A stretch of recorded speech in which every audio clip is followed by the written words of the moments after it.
সাম্প্ৰদায়িক ৰাজনীতিৰ ঊৰ্ধত গৈ পুনৰ হিন্দু মুছলমানৰ সম্প্ৰীতিৰ নিদৰ্শন প্ৰকাশ পাইছে টিয়কৰ ঐতিহাসিক ঢেকীয়াখোৱা বৰনামঘৰত।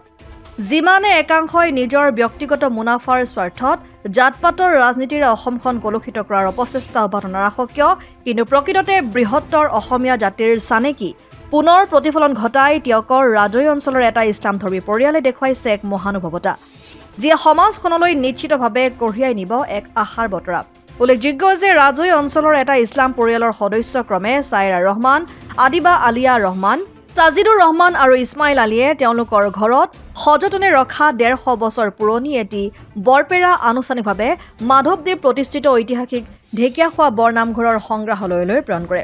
উল্লেখযোগ্য যে ডাক্তৰ আলহাজ আব্দুল ৰহমান খনিকৰৰ নাতি প্ৰয়াত ৰফিকুল ৰহমান খনিকৰৰ সোঁৱৰণত আনুষ্ঠানিকভাৱে বৰনামঘৰ পৰিচালনা সমিতিৰ হাতত বৰপেৰাটো উচৰ্গা কৰি দাতা পৰিয়ালৰ সদস্যা ছাইৰা ৰহমানে কয় যে সম্প্ৰীতিৰ অন্যতম প্ৰতীক ঐতিহাসিক ঢেকীয়াখোৱা বৰনামঘৰত তেওঁলোকৰ পৰিয়ালৰ স্বাভিমান স্বৰূপ বৰপেৰাটো উচৰ্গা কৰিবলৈ পাই ধন্য মানিছে আৰু নামঘৰ পৰিচালনা সমিতিয়েও আন্তৰিকতাৰে এই সম্পদভাগী গ্ৰহণ কৰি যি মহানুভৱতা দেখুৱালে তাত তেওঁলোক অতি উৎফুল্লিত।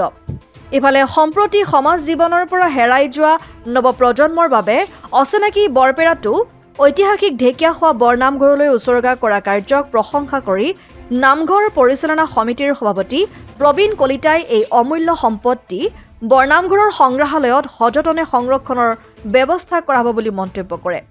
এই অনুষ্ঠানত নামঘৰ পৰিচালনা সমিতিৰ বিষয়ববীয়াসকলৰ উপৰি অন্যান্য বহু লোক উপস্থিত থাকে।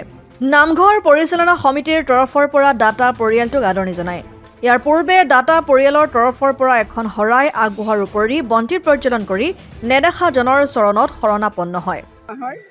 প্ৰথম পূৰ্ণিমাৰ দিনাখনে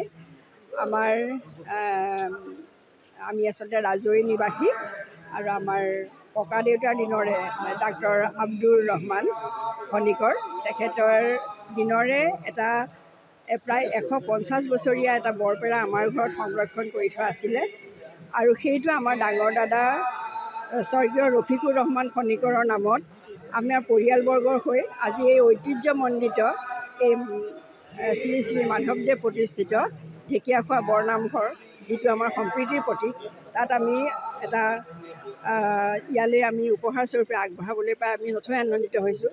আৰু নামঘৰৰ কমিটিয়েও যেতিয়া আমি যোগাযোগ কৰিছিলোঁ তেওঁলোকে অতি আগ্ৰহেৰে এই বৰপেৰাটো সুন্দৰভাৱে সংৰক্ষণ কৰি ৰাইজৰ কামৰ বাবে আদৰি লোৱাত আমি যথেষ্ট সুখী।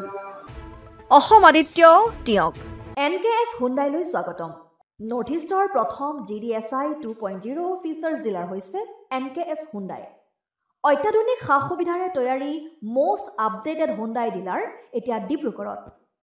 আমাৰ NKS হুণ্ডাই ডিলাৰত open sales consulted room, customer ৰুমৰ লগতে পুৰণি গাড়ীৰ এক্সচেঞ্জ ফেচিলিটিও ৰখা হৈছে।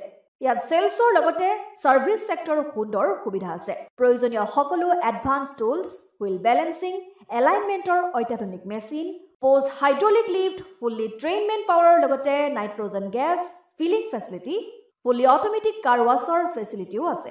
লগতে NKS হুণ্ডাই ডিলাৰে কাষ্টমাৰসকলৰ সুবিধাৰ্থে মোবাইল ছাৰ্ভিচ ভেনৰো ব্যৱস্থা ৰাখিছে, য'ত হাইড্ৰলিক লিফ্ট, ৱাছিং facility, wheel balancing, tyre pressure check কৰাৰ লগতে বহুখিনি সুবিধাই উপলব্ধ আছে।